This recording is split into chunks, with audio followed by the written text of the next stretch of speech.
ಅದಾಗಲೇ ಅಲ್ಲಿ ಕೆಲಸ ಮಾಡುವ ಎಲ್ಲರದ್ದು ಒಂದು ವಾಟ್ಸಪ್ ಗ್ರೂಪ್ ಇದೆ. ಅದೇ ವಾಟ್ಸಪ್ ಗ್ರೂಪಿಗೆ ಸಾಕ್ಷಿಯ ಖುಷಿಯನ್ನು ಕಸಿದುಕೊಳ್ಳುವಂತೆ ಕೆಲವೊಂದು ಫೋಟೋಗಳು ಬಂದು ಬಿದ್ದವು. ಕೆಲವರು ತಕ್ಷಣಕ್ಕೆ ಮೊಬೈಲ್ ತೆಗೆದು ಫೋಟೋ ನೋಡಿ ದಂಗಾದರು. ತಾವು ನೋಡುತ್ತಿರುವುದು ಸತ್ಯನಾ ಎಂದು ನಂಬಲಾಗದೆ ಮೊಬೈಲ್ ನೋಡದೆ ಕೆಲಸ ಮಾಡುತ್ತಿದ್ದವರಿಗೂ ತೋರಿಸಿದರೆ ಅವರು ಕೂಡ ನಂಬಲಾಗದೆ ತಮ್ಮ ತಮ್ಮ ಮೊಬೈಲ್ ತೆಗೆದು ಮತ್ತೆ ಮತ್ತೆ ಫೋಟೋಗಳನ್ನು ನೋಡತೊಡಗಿದರು. ಸ್ವಲ್ಪ ಸಮಯ ಫೋಟೋ ನೋಡಿದವರು ತಮ್ಮ ತಮ್ಮಲ್ಲೇ ಗುಸುಗುಸು ಎಂದು ಏನೇನೋ ಮಾತನಾಡುತ್ತಿದ್ದರು. ಇದಾವುದರ ಅರಿವಿಲ್ಲದ ಸಾಕ್ಷಿ ಅನುರಾಗ್ ಸುಮ್ಮನೆ ಕೆಲಸ ಮಾಡುತ್ತಿದ್ದರು. ಎಲ್ಲರೂ ಮೊಬೈಲ್ ತೆರೆದು ಒಬ್ಬರಿಗೊಬ್ಬರು ಫೋಟೋ ತೋರಿಸಿಕೊಂಡು ಮಾತನಾಡುತ್ತಿರುವುದು ಇಷ್ಟರವರೆಗೂ ತಲೆ ತಗ್ಗಿಸಿ ಕೆಲಸ ಮಾಡುತ್ತಿದ್ದ ನಯನಾಳ ಅರಿವಿಗೆ ಬಂದಿತು. ಅವಳು ಸುತ್ತಲೂ ಕಣ್ಣಾಡಿಸಿದರೆ ಸಾಕ್ಷಿ ಒಬ್ಬಳೇ ತಲೆ ತಗ್ಗಿಸಿ ಕೆಲಸ ಮಾಡುತ್ತಿರುವುದು. ಏನಾಗಿದೆ ಇವರಿಗೆಲ್ಲ? ಯಾಕೆ ಹೀಗೆ ಗುಂಪು ಗುಂಪಾಗಿ ಮಾತನಾಡುತ್ತಿದ್ದಾರೆ ಎಂದುಕೊಂಡವಳು ಕುಳಿತಲ್ಲಿಂದ ಮೇಲೆದ್ದು ಇಬ್ಬರು ಹುಡುಗಿಯರು ನಿಂತು ಮಾತನಾಡುತ್ತಿದ್ದಲ್ಲಿಗೆ ಹೋಗಿ, ಏನಾಯ್ತು, ಎಲ್ರು ಯಾಕೆ ಹೀಗೆ ಗುಂಪಲ್ಲಿ ಮಾತಾಡ್ತಿದ್ದೀರಾ ಎಂದು ಕೇಳಿದಳು. ನೀನಿನ್ನು ಗ್ರೂಪಲ್ಲಿ ಬಂದಿರುವ ಫೋಟೋ ನೋಡಿಲ್ವಾ? ನೋಡಿನಿ ಎಂದು ನಯನಾ ಮುಂದೆ ಫೋಟೋ ಹಿಡಿಯುತ್ತಿದ್ದ ಹಾಗೆ ಅವಳಿಗೆ ಸಿಡಿಲು ಬಡಿದಂತಾಯಿತು. 1 ವರ್ಷದಿಂದ ಸಾಕ್ಷಿ ನಡೆಯನ್ನು ನೋಡಿಕೊಂಡು ಬಂದಿದ್ದಾಳೆ. ಅದನ್ನು ನೋಡಿ ಹೇಗೆ ನಂಬುತ್ತಾಳೆ? ಇಲ್ಲ, ಇದೆಲ್ಲ ಸುಳ್ಳು ಎಂದಳು. ಏ ನಯನಾ, ನಿನ್ಗೆ ಕಣ್ಣು ಚೆನ್ನಾಗಿ ಕಾಣುತ್ತೆ ತಾನೆ? ಅಂಗೈ ಹುಣ್ಣಿಗೆ ಕನ್ನಡಿ ಬೇಕಾ? ನೋಡಿಲಿ, ಫೋಟೋಗಳು ಅಷ್ಟು ಚೆನ್ನಾಗಿ ಕಾಣ್ತಿದೆ, ಆದ್ರೂ ಇದು ಸುಳ್ಳು ಎಂದು ಹೇಳ್ತಿದೀಯಲ್ಲ. ಯಾವ ಹುತ್ತದಲ್ಲಿ ಯಾವ ಹಾವು ಇರುತ್ತೆ ಎಂದು ಯಾರಿಗೆ ಗೊತ್ತು ಹೇಳು? ಇದು ಸುಳ್ಳಲ್ಲ, ನಿಜ ಎಂದಳು ಒಬ್ಬಳು. ಮ್ಯಾನೇಜರ್ ಸರ್ ನೋಡಲು ಸುಂದರವಾಗಿದ್ದಾರೆ, ಅದಕ್ಕೆ ಮಳ್ಳಿಯ ಹಾಗೆ ಇದ್ದು ಅವರನ್ನು ಬುಟ್ಟಿಗೆ ಹಾಕಿಕೊಂಡಿದ್ದಾಳೆ ಎಂದಳು ಇನ್ನೊಬ್ಬಳು. ಅವರಿಬ್ಬರ ಮಾತಿಗೆ ಕೋಪಗೊಂಡ ನಯನ, ನೋಡಿ, ಬಾಯಿ ಇದೆ ಅಂತ ಹೇಗ್ಬೇಕು ಹಾಗೆ ಮಾತಾಡ್ಬೇಡಿ, ನೀವು ಏನೇ ಹೇಳಿದ್ರು ಸುಳ್ಳು ಸತ್ಯ ಆಗಲ್ಲ ಎಂದು ಕೋಪದಲ್ಲಿ ಹೇಳಿದಳು. ಅವರು ಏನೇ ಹೇಳಿದ್ರು ಅದನ್ನು ನಂಬಲು ನಯನ ತಯಾರಿಲ್ಲ. ನಯನ ರೀತಿ ಎಲ್ಲರೂ ಯೋಚಿಸಿದ್ದರೆ ಈಗ ಬಂದಿರುವ ಸಮಸ್ಯೆ ಬೇಗ ಪರಿಹಾರವಾಗುತ್ತಿತ್ತು. ಇವರ ಬಳಿ ಮಾತನಾಡಿ ಪ್ರಯೋಜನ ಇಲ್ಲ ಎಂದು ಯೋಚಿಸಿದ ನಯನ ತನ್ನ ಜಾಗಕ್ಕೆ ಹೋಗಿ ಅವಳ ಮೊಬೈಲ್ ತೆಗೆದು ಬಂದಿದ್ದ ಫೋಟೋಗಳನ್ನು ನೋಡಿ ಸಾಕ್ಷಿಯೆಡೆಗೆ ನೋಡಿದರೆ ಅವಳು ತಲೆ ತಗ್ಗಿಸಿ ತನ್ನ ಪಾಡಿಗೆ ತಾನು ಕೆಲಸ ಮಾಡುತ್ತಿದ್ದಳು. ಇವಳು ಫೋಟೋಗಳನ್ನು ನೋಡಿದ್ರೆ ಇವಳ ಸ್ಥಿತಿ ಏನಾಗಬಹುದು ಎಂದು ಯೋಚಿಸಿದವಳು ಮೊಬೈಲ್ ಹಿಡಿದು ಅನುರಾಗ್ ಚೇಂಬರ್ ಕಡೆ ಹೊರಟಳು.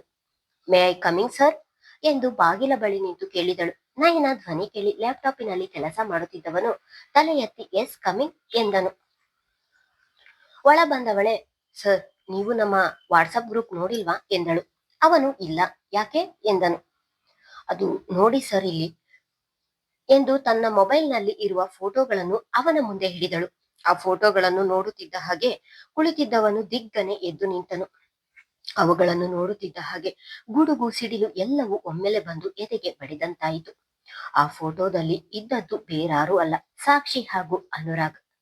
ಮೊದಲಿನ 3 ಫೋಟೋಗಳು ಸಾಕ್ಷಿ ಕಚೇರಿಯ ಬಳಿಯೇ ಅನುರಾಗ್ ಜೊತೆ ನಿಂತು ಮಾತನಾಡುತ್ತಿರುವುದು ಮತ್ತು ಇನ್ನೊಂದು ಫೋಟೋ ಅವನು ಕೈ ಹಿಡಿದು ಕಾರಿನ ಬಳಿ ಕರೆದುಕೊಂಡು ಹೋಗುತ್ತಿರುವುದು. ಇನ್ನೊಂದು ಫೋಟೋ ಸಾಕ್ಷಿ ಅನುರಾಗ್ ಕಾರಿನಲ್ಲಿ ಕುಳಿತಿರುವುದು. ಇನ್ನೆರಡು ಫೋಟೋ ಎಡಿಟ್ ಮಾಡಿರುವುದು. ಅದು ಸಾಕ್ಷಿ ಅನುರಾಗ್ನನ್ನು ತಬ್ಬಿರುವಂತೆ. ಆ ಫೋಟೋಗಳನ್ನು ನೋಡಿ ಅವನಿಗೆ ಆಘಾತವೇ ಆಯಿತು.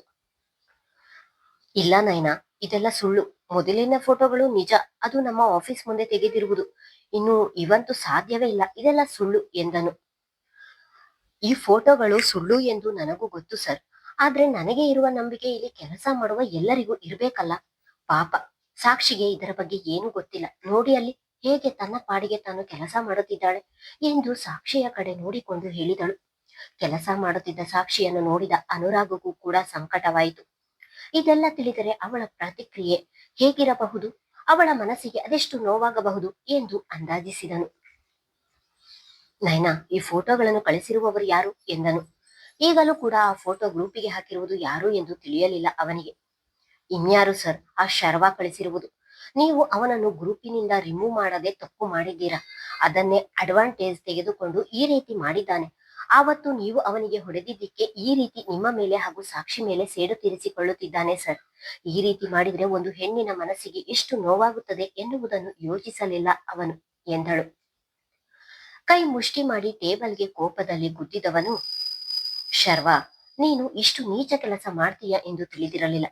ಬಹಳ ದೊಡ್ಡ ತಪ್ಪು ಮಾಡಿದ್ದೀಯ. ನಿನ್ನನ್ನು ನಾನು ಸುಮ್ಮನೆ ಬಿಡುವುದಿಲ್ಲ ಎಂದನು ಅದೇ ಕೋಪದಲ್ಲಿ. ಅವನ ಕೋಪವನ್ನು ನೋಡಿ ಹೆದರಿ ಹೋದಳು Nayana. Sir, control your self.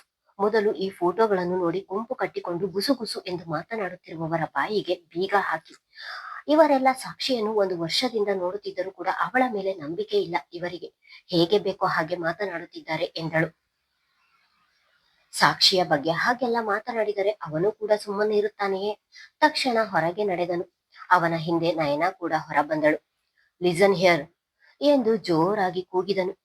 ಅವನು ಕೂಗಿದ ಶಬ್ದಕ್ಕೆ ಎಲ್ಲರೂ ಬೆದರಿದಂತೆ ಅವನೆಡೆಗೆ ತಿರುಗಿ ನಿಂತರು. ಕುಳಿತು ಕೆಲಸ ಮಾಡುತ್ತಿದ್ದ ಸಾಕ್ಷಿ ಕೂಡ ಏನಾಯ್ತು ಎಂದು ಹೆದರಿ ಎದ್ದು ನಿಂತಳು. ಯಾರೋ ಒಬ್ಬರು ಮೂರನೆಯವರು ಯಾವುದೋ ಒಂದು ಫೋಟೋ ಕಳಿಸಿದ್ರು ಎಂದಾಕ್ಷಣ ಅದು ಸತ್ಯ ಎಂದು ತಿಳಿದು ಅವರ ಮೇಲೆ ಅನುಮಾನ ಪಟ್ಟು ನಿಮ್ಮಲ್ಲಿಯೇ ಹೀಗೆ ಗುಸುಗುಸು ಎಂದು ಮಾತನಾಡಿಕೊಳ್ಳುವುದು ಎಷ್ಟು ಸರಿ ಎಂದು ಮತ್ತೊಮ್ಮೆ ಕೂಗಿದನು. ಅವನ ಕೂಗಿಗೆ ಎಲ್ಲರೂ ನಿಜವಾಗಿಯೂ ಬೆದರಿ ನಿಂತರು. ಅದಾಗಲೇ ಎಲ್ಲರ ಎದೆ ನಡುಗಲು ಶುರುವಾಯಿತು. ಸಾಕ್ಷಿ ಮಾತ್ರ ಅವನು ಯಾವ ವಿಷಯ ಮಾತನಾಡುತ್ತಿದ್ದಾನೆ ಎಂದು ತಿಳಿಯದೆ ಸುಮ್ಮನೆ ನಿಂತಿದ್ದಳು. ಒಂದು ಹೆಣ್ಣಿನ ಚಾರಿತ್ರ್ಯಕ್ಕೆ ಮಸಿ ಬಳಿಯಲು ನಿಮಗೇನು ಹಕ್ಕಿದೆ?